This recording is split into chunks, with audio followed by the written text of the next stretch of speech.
वैसे राज, नंदिनी ने मुझे बताया कि तुमने कितनी बार उसकी जान बचाई, उसका साथ दिया, उसे मुसीबतों से निकाला।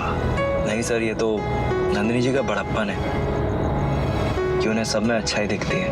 नहीं नहीं, तुमसे सिर्फ एक बार मिलके मैं कह सकता हूँ कि मेरी बेटी गलत नहीं है। तुम जैसा जिम्मेदार, मैच्योर और दूसरों के बारे में सोचने वाला लड़का अगर मेरी बेटी की जिंदगी में आ जाए तो, बिकॉज यू नो राज, मेरी बेटी भी बिल्कुल तुम्हारी जैसी है। वैसे मुझे एक आइडिया आ रहा है। जोड़ी तो तुम्हारी और नंदिनी की भी बहुत अच्छी लगेगी।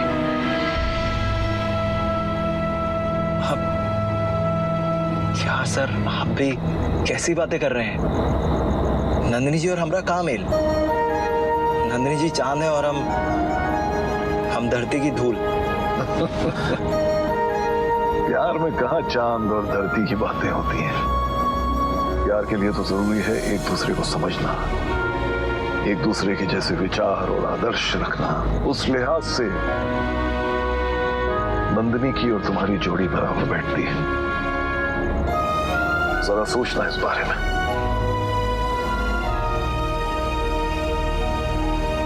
अच्छा बेटा, एक बात और, मेरे पीछे नंदिनी का ख्याल रखना। वो तुम पर भरोसा करती है, उस भरोसे को कभी टूटने मत देना।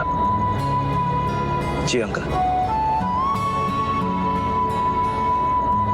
Thank you. शिवानी, जो कुछ तुमने हमें बताया है उससे ये साफ हो जाता है कि राज के अंदर बहुत सारी सर्प शक्तियां अचानक आ गई हैं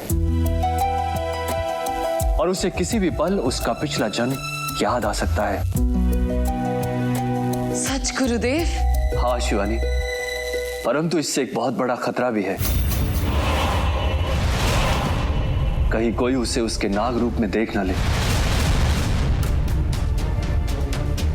क्योंकि राज के अंदर नाग की शक्तियां तो आ गई हैं, परंतु उन शक्तियों को नियंत्रण में करने की योग्यता आने में अभी समय लगेगा। गुरुदेव, अब तक महादेव ने राज का बहुत साथ दिया है और मुझे यकीन है वही शिव शंभू राज की रक्षा भी करेंगे। हर हर महादेव। हर हर महादेव। आपने पता लगाया कि वहां पे वो दूसरा नाग कौन था और कौन से लोग से था, और वो मेरी और रोहित की सगाई क्यों कराना चाहता था? उस नाग को लेकर हम भी बहुत चिंतित हैं, परंतु एक बात साफ है कि वो हमारे लोक का नहीं है। परंतु हम शीघ्र अतिशीघ्र उस नाग के विषय में सब कुछ ज्ञात कर लेंगे। तब तक तुम और प्रिया सचेत रहना। हर हर महादेव। हर हर महादेव।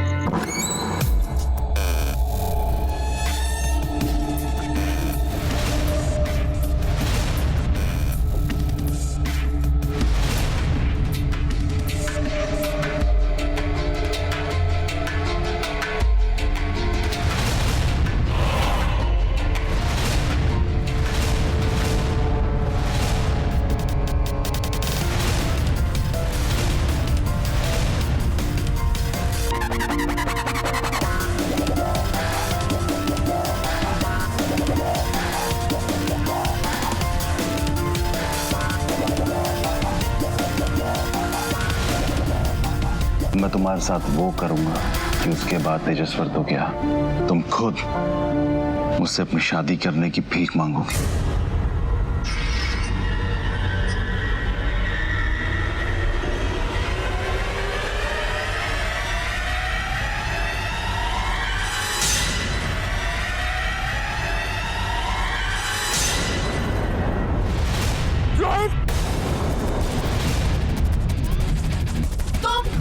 तुम यहाँ कर क्या रहे हो और तुम क्या करने की कोशिश कर रहे थे रोहित? यहाँ से बाहर चले जाओ, नहीं तो मैं पुलिस को बुला दूंगी, समझे? पुलिस? यस, हम दोनों के बीच में पुलिस का क्या काम नहीं, क्योंकि अब जो करना है तुम्हें और मुझे ही करना है।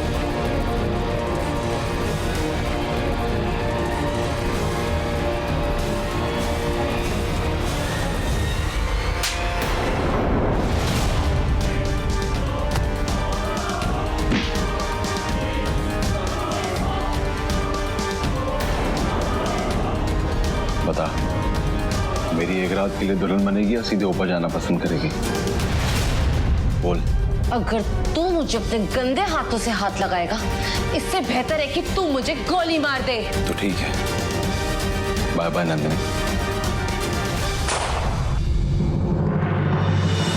नंदिनी जी,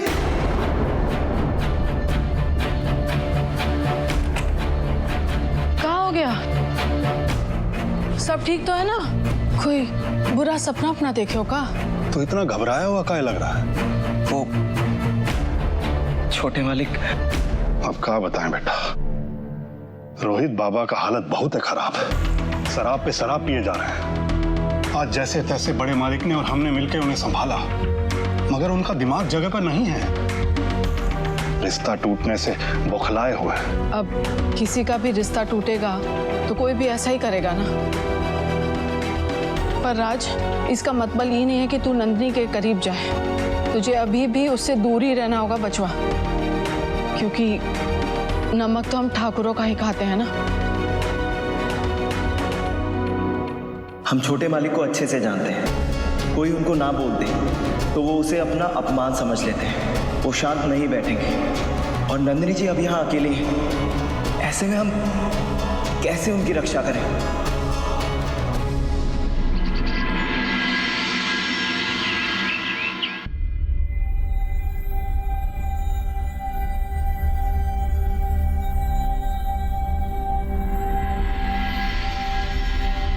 जीजी, ये नंदिनी यहाँ पर क्या कर रही है? चैन नहीं मिला इसे हमारे रोहित का दिल दुखाकर, जो आ गई है मुंह उठाकर। नैना चुप हो जा। क्यों? क्या गलत कहा नैना ने? ठीक ही तो कह रही है। ये लड़की जब से हमारे जीवन में आई है, तब से कुछ ना कुछ गलत हो ही रहा है। कह दो इसे यहाँ से जाने के लिए। मम्मी जी प्लीज शांत हो जाइए, मैं बात कर रही हूँ ना। आओ नंदिनी। नमस्ते बेटा, कुछ काम था? जी आंटी, वो आनंद अंकल है, मुझे कुछ जरूरी काम है। वो तो लो आ गए।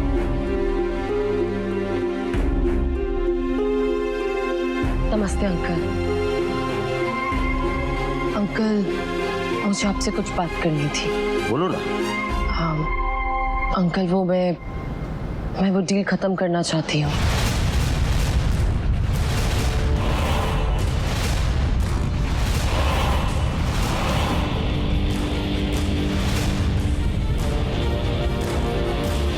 ये खत्म करना चाहती है? लेकिन क्यों? पापा चाहते हैं कि मैं अपना सारा बिजनेस खत्म करके लंदन आ जाऊं उनके पास। ये डील थोड़ी लंबी है और इसे क्लोज होने में बहुत टाइम भी लगेगा, इसलिए मैं चाहती हूँ कि हम इस डील और पार्टनरशिप को यहीं पे खत्म कर दें। बहुत अफसोस है मुझे कि एक नागिन की वजह से हमारी ये डील बीच में ही टूट रही है। ये तुम ठीक नहीं कर रही हो Nandini. This is cheating. Uncle मैं जानती हूँ, पर इस उम्र में अपने पापा को स्ट्रेस नहीं देना चाहती। मैं समझ सकता हूँ तुम्हारे पापा की हालत, मैं भी एक बाप हूँ, लेकिन मुझे इस डील के टूटने का बहुत अफसोस रहेगा। तुम जानती नहीं हो मैंने तुम्हारे और रोहित के इस प्रोजेक्ट को कितना पब्लिसाइज कर दिया है। अब जब लोगों को पता चलेगा कि तुम बीच में ही ये डील छोड़ के जा रही हो तो हमारी बहुत बदनामी होगी और ऊपर से इन्वेस्टर्स को जवाब भी देना होगा। लेकिन कोई नहीं, मैं संभालूंगा सब। I am worried dad. इस प्रोजेक्ट के साथ मेरी लाइफ जुड़ी हुई थी, मेरा करियर जुड़ा हुआ था, मेरी आगे की लाइफ, सब कुछ इस पर डिपेंड करता है। अब मैं क्या करूंगा? रातों रात मैं इस बिजनेस वर्ल्ड में एक मजाक बन के रह जाऊंगा। I can't take it dad, I can't take it. ना ही मुझे मेरा प्यार मिला और ना ही मुझे मेरा करियर। मैं जीना ही नहीं चाहता dad. I just don't want to live.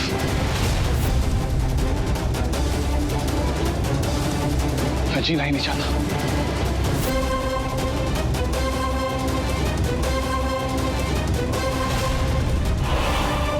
Rohit,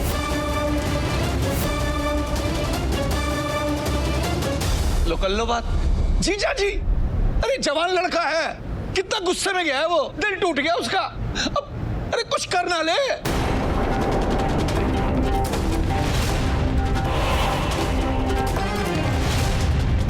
मैंने कहा था ना, ये लड़की जब भी आती है अपने साथ कोई मनहूस खबर ही लेकर आती है। अगर मेरे रोहित को कुछ भी हो गया तो मैं किसी को नहीं छोड़ूंगी।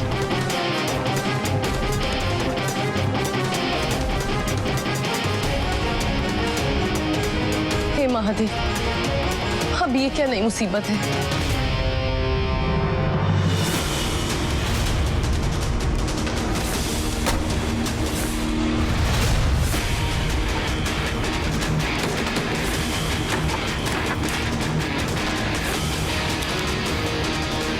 रोहित, रोहित दरवाजा खोलो।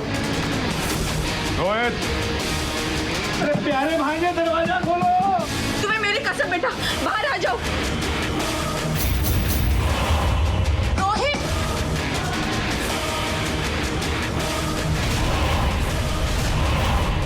जीजी, रोहित के हाथ में तो पिस्टल बंदूक है।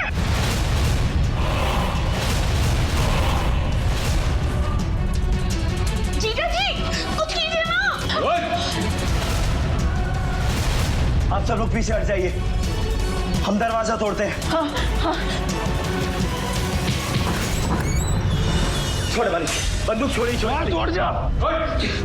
बीच में मत आ। जिद छोड़िए छोड़े मालिक, होश में आइए, पूरा परिवार आपके साथ है। अरे कोई नहीं चाहिए मुझे।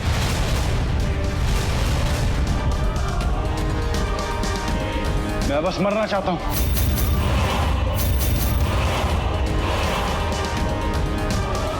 नहीं जीना मुझे और। मेरी जिंदगी में अब कुछ नहीं बचा। अरे प्यारे भांजे, सब तुम्हें बहुत प्यार करते हैं। ऐसे कैसे जिंदगी में कुछ नहीं बता? बहुत कुछ बचा है तुम्हारे पास। ये गन हमें दे दो। छोड़ दे बेटा, छोड़ दे।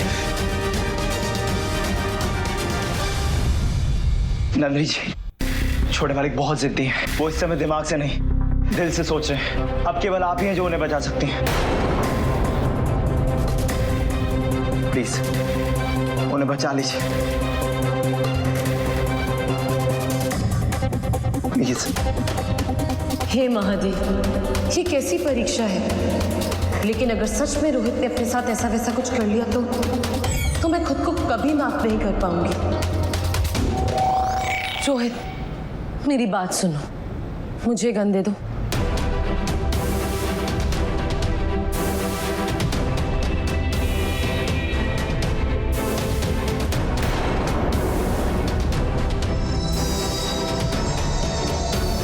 ये क्या बदतमीजी है रोहित?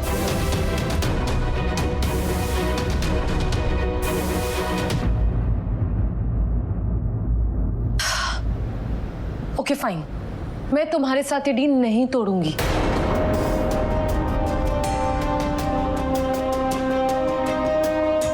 मगर हाँ, इस बात पे तुम्हें आज एक प्रॉमिस करना होगा कि आज के बाद तुम ऐसी कोई हरकत नहीं करोगे। प्रॉमिस? प्रॉमिस। बेटा लेकिन तुम्हारे पापा। अंकल, मैं पापा से बात करने की कोशिश करूंगी एंड आई होप इस बार वो मान जाए। मगर हाँ, तब तक आपको मुझसे प्रॉमिस करना पड़ेगा कि आपको रोहित को संभालना होगा। Thank you so much Nandini. तुम्हें नहीं पता कि तुम मुझ पे कितना बड़ा फेवर कर रही हो। थैंक यू सो मच मेरा करियर बचाने की और हमारी दोस्ती भी। It's okay Rohit.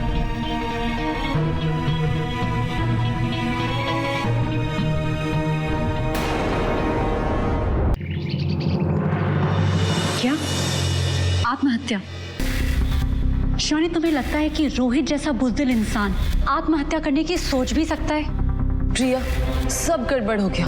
मैं सोचकर तो यही गई थी कि आज ठाकुर से जाकर सारे रिश्ते नाते खत्म कर दूंगी और राज से अपने दिल की बात कर दूंगी और उसे यहाँ से बहुत दूर ले जाऊंगी।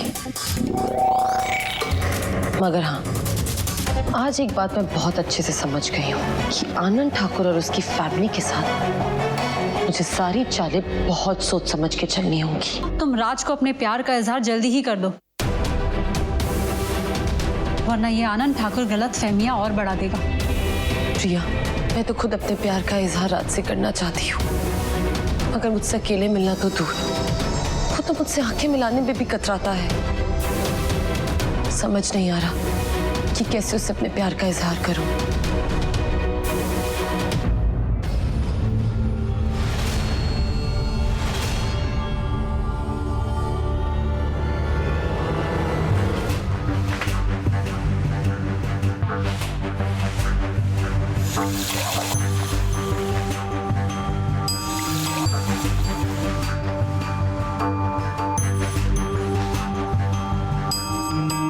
Cheers, Dad.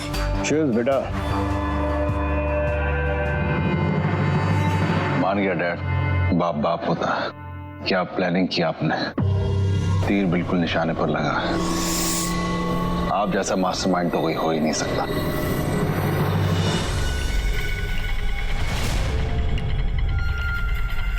तुम एक ठाकुर हो और ठाकुर कभी हारते नहीं, हमेशा जीतते हैं। उठो। मुझे कुछ समझ नहीं आ रहा डैड, मैं क्या करूं? जिंदगी की बाजी अगर जीतनी है ना, तो अपनी चाल चलने से पहले दुश्मन की चाल को भांपना जरूरी होता है। मैं कुछ समझा नहीं डैड। ये लो लो। यहाँ जो कुछ भी हुआ है, उसके बाद अब नंदिनी यहाँ पर जरूर आएगी और आकर अपनी बिजनेस डील को तोड़ेगी। इसको कहते हैं दुश्मन की चाल को भांपना। क्योंकि अब तुम सुसाइड करने का ड्रामा करोगे और उसको इमोशनली ब्लैकमेल करोगे, और उससे होगा यह कि तुम्हारी पार्टनरशिप नहीं टूटेगी। जैसा मैंने बोला था वैसे ही हुआ ना? बिल्कुल। लेकिन अब ये भी बता दो कि नंदिनी को मैं दोबारा कैसे पा सकता हूँ?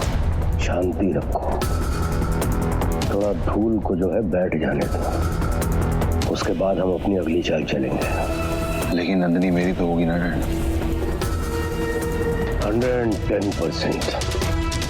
क्योंकि कुछ दिनों के बाद तुम्हारा बाप इतना शक्तिशाली होने वाला है कि कोई भी उसके सामने ना नहीं बोल पाएगा।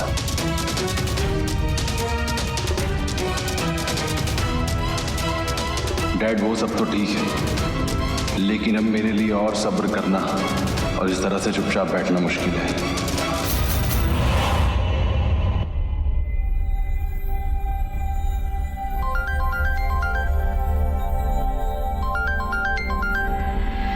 नंदिनी जी, हेलो। राज, मैं बहुत बड़ी मुसीबत में हूँ, प्लीज मुझे बचा लो राज। मुसीबत? नंदिनी जी, आप कहाँ हैं और हुआ क्या है? राज, जल्दी से तुम कंचनपुर जंगल आ जाओ, मैं तुम्हारा वहाँ इंतजार कर रही हूँ। हेलो, कंचनपुर जंगल? कंचनपुर जंगल? अरे वो तो बहुत ही खतरनाक जगह है, वहाँ कोई आता जाता भी नहीं है। कहाँ हुआ बचुआ? नंदिनी जी, वहाँ किसी बहुत बड़ी मुसीबत में फंसी हुई है। हम आते हैं अम्मा। अरे राज सुनो तो, कहाँ जा रहे हो? राज सुनो बात।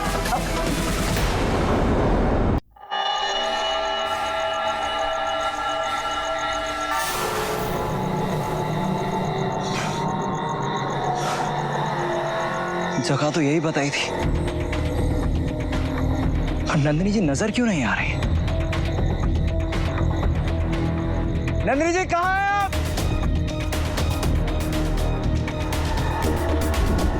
ना तो नंदिनी जी आवाज दे रही है, ना दिखाई दे रही है। आखिर नंदिनी जी हैं कहाँ? अगर उन्हें कुछ हो गया तो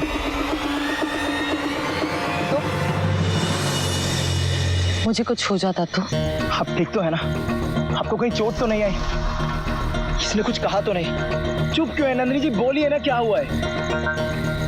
मेरी इतनी परवाह करते हो तो आज बता क्यों नहीं देते कि तुम्हारे दिल में मेरे लिए क्या है?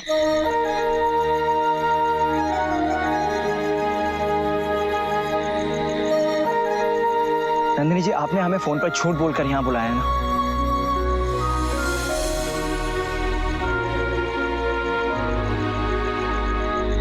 आपको पता है हम कितना घबरा गए थे,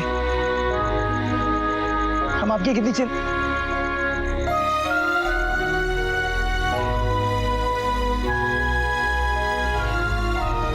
हम आपको घर छोड़ देते हैं।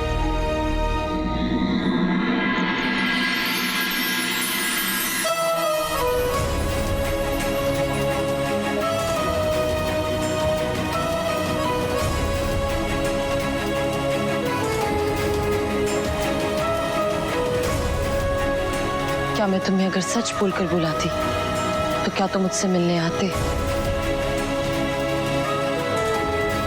मेरे कहने पे अकेले यहाँ पे? बोलो ना राज, नहीं आते ना?